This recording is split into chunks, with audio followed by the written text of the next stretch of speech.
আজকের ভিডিওতে সেই ফিল আপ করা ফর্মটাই আপনাদের জন্য তুলে ধরেছি। এবার এটা দেখে দেখে আপনারা ফিল আপ করলে আপনাদের নিশ্চয়ই বুঝতে সুবিধা হবে। আমি ফর্মের মাথায় একদম একজন পরিবারের টোটাল কতজন মেম্বার আছে সেটা মেনশন করে দিয়েছি। এটা আপনারা মেনশন করবেন না, শুধুমাত্র আপনাদের বোঝানোর জন্য কিন্তু আমি এই ফ্যামিলি মেম্বারদের নামগুলো এখানে মেনশন করে নিয়েছি। এখানে পরিবারের প্রধান হচ্ছেন রামপাল নামে একজন ব্যক্তি, তিনি হচ্ছেন পরিবারের হেড, তিনি জীবিত আছেন। তার স্ত্রী হচ্ছে সীতাপাল। এবার রামপাল এবং সীতাপাল এনাদের পুত্র হচ্ছে লক্ষণ পাল, লক্ষণ পালের স্ত্রী হচ্ছে রুবি পাল এবং লক্ষণ এবং রুবি পালের একমাত্র কন্যা হচ্ছে মধুপাল। এবার এনাদের বয়স কত, তারা কিভাবে ফর্ম ফিল আপ করবে, এই পরিবারের মধ্যে যিনি অন্নপূর্ণা ভাণ্ডার পান এক বা একের অধিক যদি ব্যক্তি থেকে থাকেন তাহলে তাদের জন্য আলাদা আলাদা ফর্ম ফিল আপ করতে হবে না, একটা পরিবারে একটাই ফর্ম ফিল আপ হবে। সবকিছু কিন্তু আজকের ভিডিওতে আমরা দেখে নেব।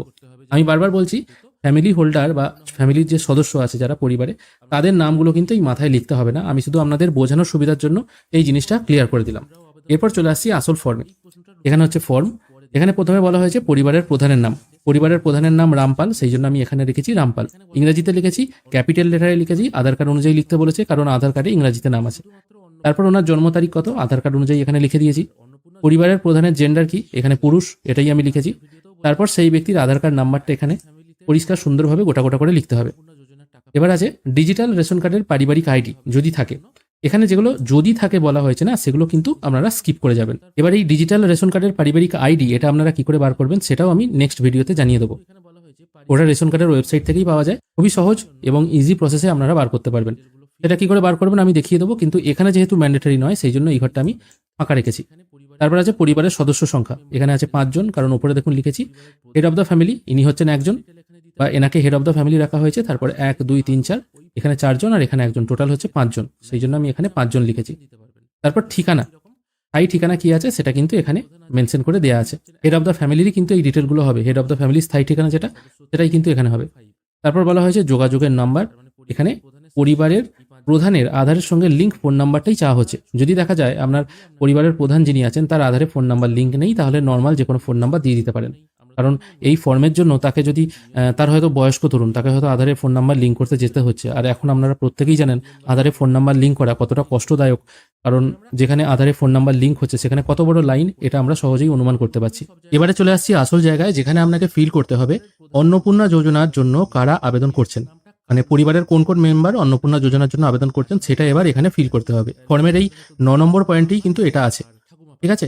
এখানে পরিবারের প্রধান যিনি আছেন এই ফর্ম অনুযায়ী তিনি হচ্ছেন একজন পুরুষ, তাই তিনি আবেদন করতে পারবেন না, সেই জন্য হ্যাঁ এর পাশে আমি টিকমার্ক দেবো না। যদি আপনাদের বাড়ির প্রধান তিনি কোনো মহিলা হন এবং তার বয়স যদি 25 থেকে 60-এর মধ্যে হয়ে থাকে তাহলে তিনি তো আবেদন করতে পারবেন। তিনি হয়তো লক্ষ্মীর ভাণ্ডার পেতেন, তিনি অন্নপূর্ণা ভাণ্ডারে যেতে চাইছেন, তাহলে তার ক্ষেত্রে কিন্তু এখানে হ্যাঁ অপশনে টিকমার্ক হবে।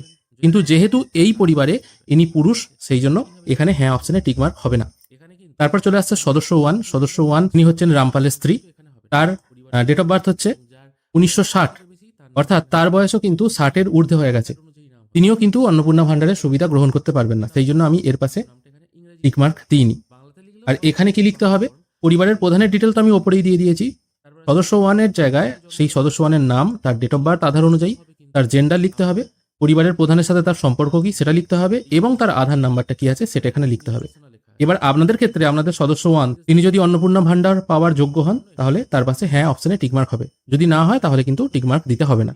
তারপর সদস্য 2, সদস্য 2 হিসাবে এখানে কে আছে, লক্ষণ পাল।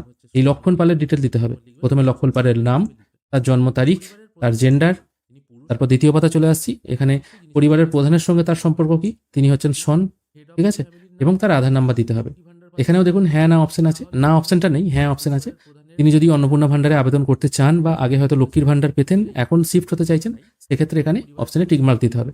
যেহেতু তিনি পুরুষ, তিনি এখানে শিফট হতে পারবেন না, সেই জন্য এ ঘরে কিছু দিতে হবে না। তারপর চলে আসছি সদস্য নাম্বার 3, তিনি হচ্ছেন রুবি পাল। এনার যা বয়স 1/1/1989, ইনি কিন্তু লক্ষ্মী ভাণ্ডার আগে পেতেন, বা তিনি যদি লক্ষ্মী ভাণ্ডার নাও পেতেন, ফার্স্ট টাইম অন্নপূর্ণা যোজনায় আবেদন করবেন, সেক্ষেত্রে কিন্তু এই পাশের ঘরে হ্যাঁ অপশনে টিকমার্ক দিতে হবে। যেমন এই পরিবারের ক্ষেত্রে এই ব্যক্তি তিনি অন্নপূর্ণা যোজনার সুবিধা গ্রহণ করতে পারবেন, সেই জন্য আমি পাশে বা হ্যাঁ এর পাশে টিকমার্কটা দিয়েছি। একই রকমভাবে তার জন্ম তারিখ, জেন্ডার, পরিবারের প্রধানের সঙ্গে তার সম্পর্ক, এখানে লিখেছি ডটার ইন ল মানে পুত্রবধূ, এবং তার আধার নাম্বারটা এখানে মেনশন করে দিতে হবে। তারপর আছে সদস্য নাম্বার 4। সদস্য নাম্বার 4-কে এই যে সদস্য নাম্বার 3 মানে লক্ষণ পাল এবং রুবি পাল, তাদের কন্যা হচ্ছে মধুপাল। তার বয়স 1/1/2008, মানে 1/1/2008 তার জন্ম। এবার এই অনুযায়ী তার জন্ম হলে তিনি কিন্তু অন্নপূর্ণা ভান্ডার পাওয়ার যে বয়সের ক্রাইটেরিয়া আছে 25 থেকে 60, তার বয়স কিন্তু এখনো 25 হচ্ছে না, যেহেতু তিনি 2008-এ জন্মেছেন। ঠিক আছে, এই জন্য এখানে হ্যাঁ টিকমার্ক দেওয়া নেই। যদি দেখা যেত তার বয়স 25 বা 25-এর বেশি, সেক্ষেত্রে সেও কিন্তু অ্যাপ্লিকেবল হতো, বা সে যদি আগে লক্ষ্মীর ভান্ডার পেত, অন্নপূর্ণা যোজনায় ট্রান্সফার হতে চাইছে, তাহলে কিন্তু তাকেও এখানে টিকমার্ক দিতে হতো। অনেকেই বলছিলেন একটা পরিবারে যদি 2জন বা 3জন অন্নপূর্ণা যোজনা পায় বা পেতে চাইছে, বা লক্ষ্মীর ভান্ডার আগে পেত, তাহলে কি আলাদা আলাদা ফর্ম ফিল আপ করতে হবে? না, এরকম কোনো ব্যাপার নেই। একটা পরিবার বলতে এখানে 6জন মেম্বার ধরা হয়েছে। এখানে দেখুন সদস্য 5 আর head of the family total হচ্ছে 6। 6জনের মধ্যে যদি 3জন পায়, তাহলে 3জনের পাশে এরকম হ্যাঁ অপশনে টিকমার্ক দিতে হবে। যদি তারা না পায় বা বয়স হয়নি হয়তো বা অন্য কোনো কারণে পায় না, সেক্ষেত্রে তাহলে এই অপশনগুলো টিকমার্ক দেওয়ার দরকার নেই। এই হয়ে গেল সদস্য 4। আমি এই যে ফর্মের ডেমোটা দেখাচ্ছি, এখানে টোটাল 5জন মেম্বার আছে, সেই জন্য 5জন হিসাবেই কিন্তু দেখাচ্ছি। এখানে মোটামুটি ডিটেল ফিল হয়ে গেল। আর 5 নম্বর সদস্য যেহেতু নেই, সেই জন্য আমি এই ঘরটা ফাঁকা রেখেছি। এই ঘরে কিছু কিন্তু আমি ফিল করিনি। এরপর চলে আসছে পরিবারের প্রধান এবং পরিবারের সকল প্রাপ্তবয়স্ক সদস্যের ব্যাংক অ্যাকাউন্ট নগদ অর্থ স্থানান্তরের জন্য। এখানে কি বলা হয়েছে? ডিবিটি ক্রেডিটের জন্য আধার লিঙ্কযুক্ত ব্যাংক অ্যাকাউন্ট প্রদান করুন। এখানে একটা কথা বলে রাখি, অনেকে বলবেন আমরা লক্ষ্মীর ভান্ডার পেতাম এক অ্যাকাউন্টে, কিন্তু অন্নপূর্ণা যোজনার জন্য ডিবিটি লিঙ্ক আছে অন্য অ্যাকাউন্টে, তাহলে এখানে কোন ব্যাংকের অ্যাকাউন্টটা দেবো? এখানে আমি বলবো যে ব্যাংকের অ্যাকাউন্টের সঙ্গে ডিবিটি লিঙ্ক আছে সেই অ্যাকাউন্টটাই এখানে দেবেন। ঠিক আছে, বোঝাতে পারলাম? এবার কিভাবে ফিল আপ হবে? Head of the family. এই যে আমি ফর্মটা ফিল আপ করেছি, এখানে হেড অফ দ্য ফ্যামিলি যিনি আছেন তিনি বয়স্ক, তার কোনো ব্যাংক অ্যাকাউন্ট নেই, সেই জন্য এই ঘরটা আমি কিছু ফিল আপ করিনি, ফাঁকা রেখেছি। সদস্য 1 মানে হেড অফ দ্য ফ্যামিলি স্ত্রী, তার যে ব্যাংকে অ্যাকাউন্ট আছে সেই ব্যাংকের নাম, অ্যাকাউন্ট নাম্বার এবং আইএফএসসি কোড এইভাবে আমি পরপর ফিল আপ করেছি। তারপর যতজন মেম্বার আছেন প্রত্যেকের ব্যাংক ডিটেল কিন্তু এইভাবে আমি ফিল আপ করে দিয়েছি। প্রথমে ব্যাংকের নাম, এখানে যেমন আমি শর্টে লিখেছি পিএনবি বা এসবিআই, আপনারা স্টেট ব্যাংক অফ ইন্ডিয়া গোটাটা লিখলে ভালো হয়। অ্যাকাউন্ট নাম্বারটা সুন্দরভাবে লিখবেন এবং আইএফএসসি কোডটা সুন্দরভাবে ব্যাংকের পাসবই দেখে দেখে ফিল আপ করে দেবেন। চলে আসছি তৃতীয় পাতায়। তৃতীয় পাতায় বলা হয়েছে সকল প্রাপ্তবয়স্ক ভোটারদের ভোটার নাম্বার এবং বিধানসভা ক্ষেত্র এখানে লিখতে হবে। ঠিক আছে, এখানে বলা হয়েছে হেড অফ দ্য ফ্যামিলি এবং সকল প্রাপ্তবয়স্ক যিনি মেম্বার আছেন। এখানে প্রথমে হেড অফ দ্য ফ্যামিলির এপিক নাম্বার যেটা আছে সেটা আমি লিখে দিয়েছি, মানে বর্তমান এপিক নাম্বার যেটা, এবং তারপর বিধানসভা ক্ষেত্রের নাম্বার এবং অংশ নাম্বার যেটা, সেটা এখানে মেনশন করে দিতে হবে। এটা আপনারা ভোটার লিস্ট থেকেই পেয়ে যাবেন।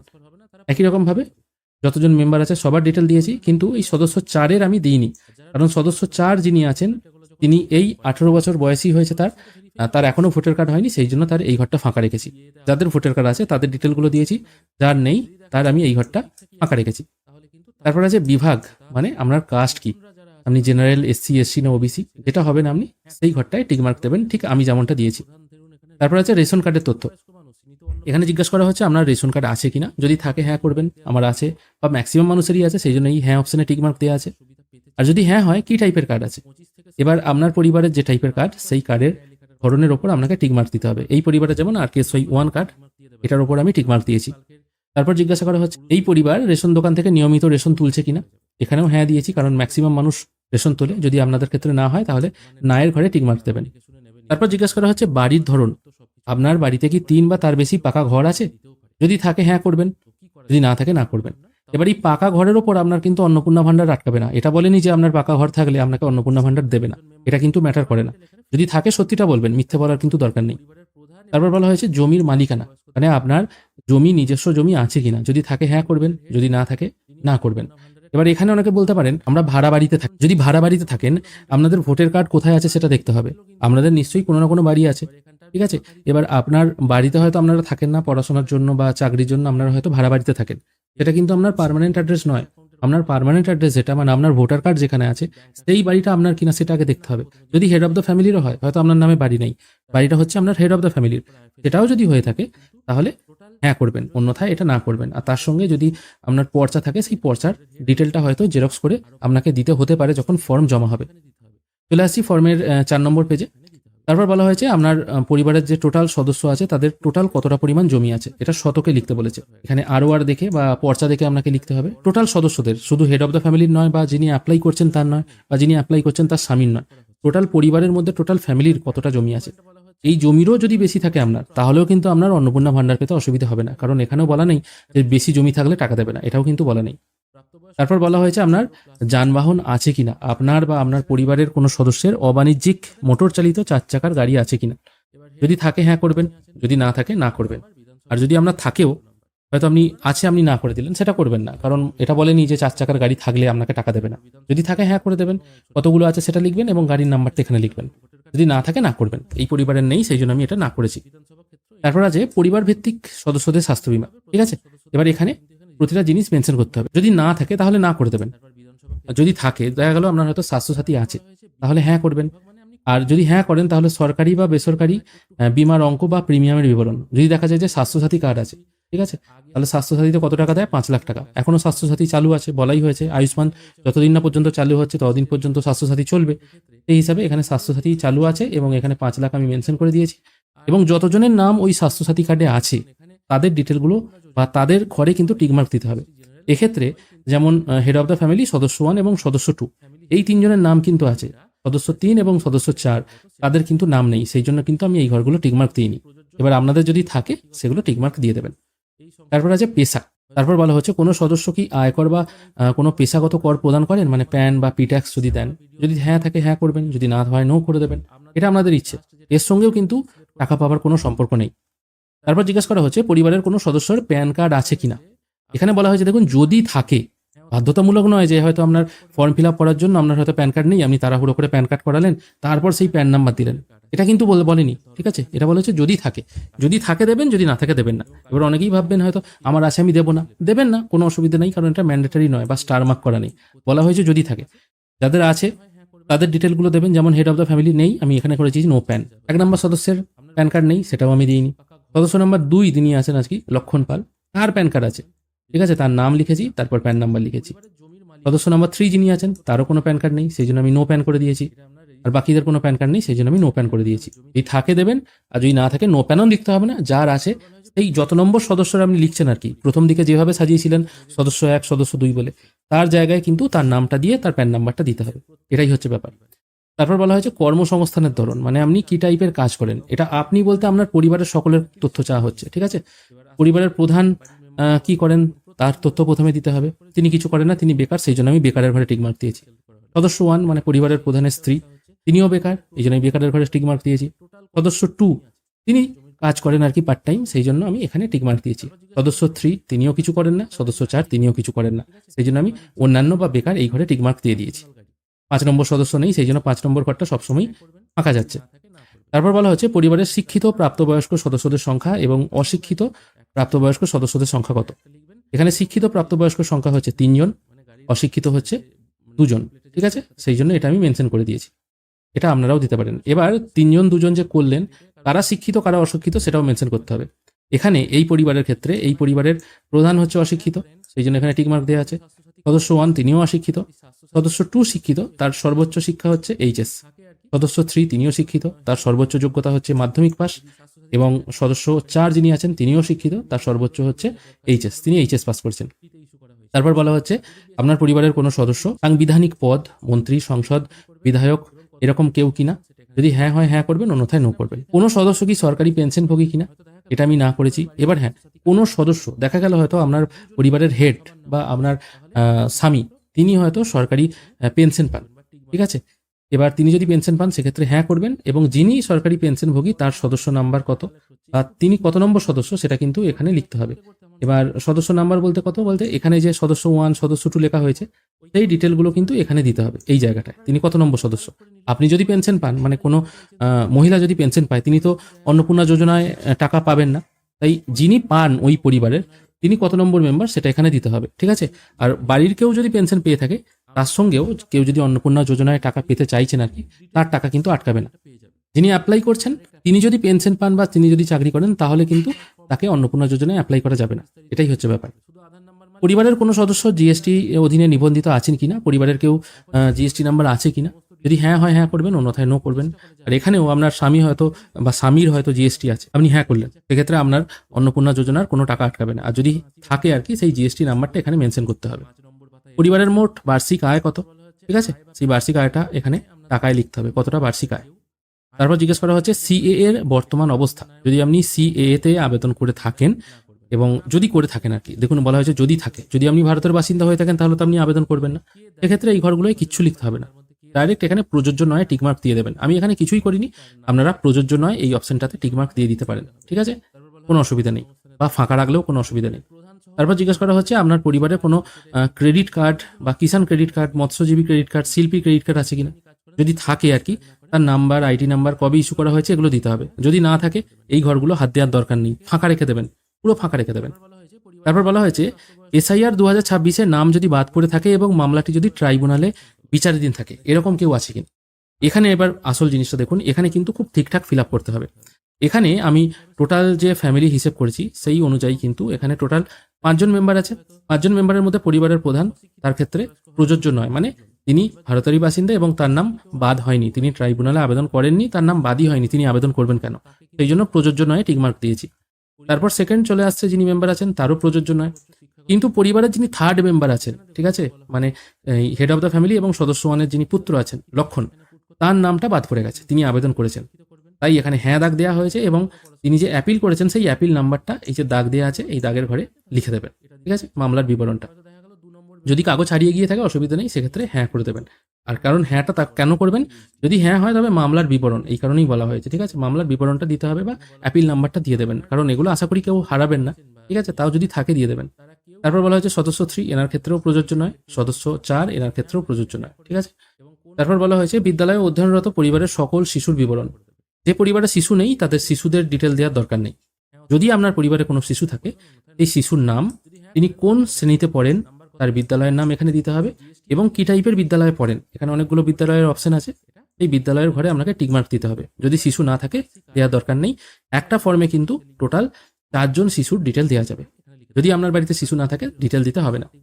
তারপর বলা হয়েছে শিশুদের টিকাকরণের বর্তমান অবস্থা।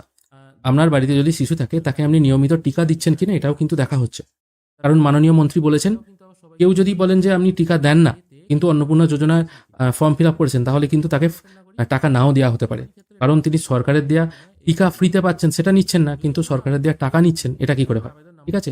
তাই টিকা হয়েছে কিনা সেগুলো কিন্তু ঠিকঠাক আপনাকে মেনশন করতে হবে।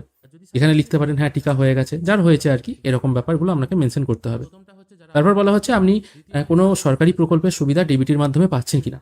যদি পরিবারের প্রধান তিনি কোনো সরকারি সুবিধা পান তাহলে হ্যাঁ করতে হবে, এখানে যেমন আমি হ্যাঁ দাগ দিয়েছি। এবার তিনি কি সুবিধা পান, এখানে দেখুন বলা হয়েছে প্রকল্পের নাম, প্রকল্পের নাম কি, ইনি পাচ্ছেন পিএম কিষাণ পাচ্ছেন, ঠিক আছে। আর একটা কি বলা হয়েছে, এটা নতুন অ্যাড হয়েছে 13 পাতার যে ফর্ম হয়েছিল 12 পাতার ফর্মে থাকেনি। আপনি কি এই প্রকল্পটি থেকে নিজেকে প্রত্যাহার করতে চান, যদি আপনি মনে করেন পিএম কিষাণ বন্ধ করব, তাহলে এই ঘরে টিক মার্ক দেবেন, আর এটা কিন্তু ভুলেও করবেন না। যারা করতে চাইছেন তারা করবেন, আর যারা করতে চাইছেন না ভুলেও কিন্তু এই হ্যাঁ ঘরে টিক মার্ক দেবেন না, তাহলে কিন্তু আপনার পিএম কিষাণ বন্ধ হয়ে যাবে, এটা কিন্তু খুব সাবধান। এই যারা যারা ডিবিটির মাধ্যমে টাকা পাচ্ছেন তারা অবশ্যই এখানে মেনশন করে দেবেন, অন্য কোনো প্রকল্পও হতে পারে, আর যদি না পান কিছু করবেন না। এখানে অনেকে বলতে পারেন এখানে তো আমরা অন্নপূর্ণা যোজনার টাকা ডিবিটির মাধ্যমে পাবো, এখনো পাইনি, তাহলে কি এখানে লিখে দেবো অন্নপূর্ণা ভান্ডার, না এখনো যেহেতু পাননি এখানে জিজ্ঞাসা করা হচ্ছে দেখুন আপনি কোনো সুবিধা পাচ্ছেন কিনা, মানে চালু প্রকল্প আছে কিনা। অন্নপূর্ণা ভান্ডার যেহেতু এখনো চালুই হয়নি এই জন্য এখানে কিন্তু লেখার দরকার নেই। এই পরিবারে দেখা যাচ্ছে হেড অফ দ্য ফ্যামিলি এবং সদস্য নাম্বার 2 এনারাই দুজন পিএম কিষাণ পাচ্ছেন, ঠিক আছে, এবং এনারা চালু রাখতে চাইছেন, সেই জন্য এই হ্যাঁ এর ঘরে কিন্তু কোনো রকম মানে চেকমার্ক করেননি, ঠিক আছে। এইভাবে আপনারা লিখে দেবেন, যদি আরো কোনো প্রকল্প থেকে থাকে পরপর মেনশন করে দেবেন। এরপর আমরা চলে আসছি একদম শেষের দিকে, এখানে একদম চলে আসা হচ্ছে 2 নম্বর পয়েন্টে বাদ দেওয়া হলে কারণ অফিসার কর্তৃক পূরণীয়, এটা অফিসার দ্বারা পূরণ করা হবে, এটা আপনারা হাত দেবেন না। তারপর ঘোষণা করা হচ্ছে আপনি যে তথ্যগুলো দিচ্ছেন এগুলো সব বিশ্বাস মতে সত্য, যদি কিছু ভুল তথ্য দিয়ে দেন তাহলে কিন্তু সামাজিক সুরক্ষা সংক্রান্ত সমস্ত সুবিধা বন্ধ হয়ে যাবে, এখানে কিন্তু আপনাকে লিখিয়ে নিচ্ছে। এবার এখানে সই হচ্ছে লক্ষণ পালের। লক্ষণ পালের কেন সই হচ্ছে, কারণ আমি আগেই মেনশন করেছি পরিবারের হেড অফ দ্য ফ্যামিলি যিনি আছেন তিনি কিন্তু স্বাক্ষর নন, তিনি নিরক্ষর, তিনি সই করতে পারেন না, সেই জন্য যিনি সই করতে পারেন তার সইটা এখানে হবে। এটাই হচ্ছে ফর্মের শেষ। তারপর বলা হচ্ছে শুধুমাত্র সরকারি ব্যবহারের জন্য, এই নিচের অংশটা আপনাকে হয়তো কেটে ফেরত দেওয়া হবে, এই অংশটা সরকার ব্যবহার করবে, এটা মোটামুটি যাদেরকে ফর্ম জমা দিচ্ছেন তারাই হয়তো ফিল আপ করে আপনাকে কেটে ফেরত দেবে, এটা হচ্ছে প্রুফ যে আপনি ফর্ম জমা দিয়েছেন। এবার এখানে বলতে পারেন তাহলে এই ফর্মের সাথে কি কি জমা দেবো, কোথায় ফর্ম জমা দেবো। ফর্ম আশা করা যাচ্ছে পঞ্চায়েত বা বিডিও অফিসে জমা নেওয়া হবে। এবার ফর্মের সাথে ব্যাংকের বই, Aadhaar card, ration card, voter card এইগুলোই নিশ্চয়ই জমা নেওয়া হবে। আশা করি আপনারা এই উদাহরণের মাধ্যমে বুঝতে পারলেন কি করে আপনারা অন্নপূর্ণা যোজনার ফর্মটা ফিল আপ করবেন। এখানে পরিবার ভিত্তিক ফর্ম ফিল আপ হচ্ছে। শুধুমাত্র যিনি অন্নপূর্ণা ভান্ডার পাবেন বা অন্নপূর্ণা যোজনায় নাম নথিভুক্ত করতে চান তারই যে ডিটেল দিতে হবে তা কিন্তু নয়, পরিবারের সকলের ডিটেল দিতে হবে। এবং শুধুমাত্র প্রথম পাতাতেই এখানে কারা কারা অন্নপূর্ণা যোজনায় নাম নথিভুক্ত করতে চাইছেন তারা যদি থেকে থাকেন সেখানে শুধুমাত্র হ্যাঁ করতে হবে। ব্যাস এইটুকুই শুধুমাত্র অন্নপূর্ণা যোজনার অংশ। বাদ বাকি কোনোটাই কিন্তু অন্নপূর্ণা যোজনার অংশ নয়। এক পরিবারে যদি একের অধিক মেম্বার থাকে তাহলে তাদের নাম লিখবেন এবং তাদের পাশে এরকম টিক মার্ক দেবেন, তাহলেই কিন্তু অ্যাপ্লাই হয়ে যাবে। যারা লক্ষ্মীর ভান্ডার পেতেন প্রত্যেকেই কিন্তু এই কাজটি করতে হবে। আজকের ভিডিও এখানেই শেষ করছি। ভিডিও যদি ভালো লেগে থাকে অবশ্যই একটি লাইক করবেন। ভিডিও দেখার জন্য অসংখ্য ধন্যবাদ। ভালো থাকবেন।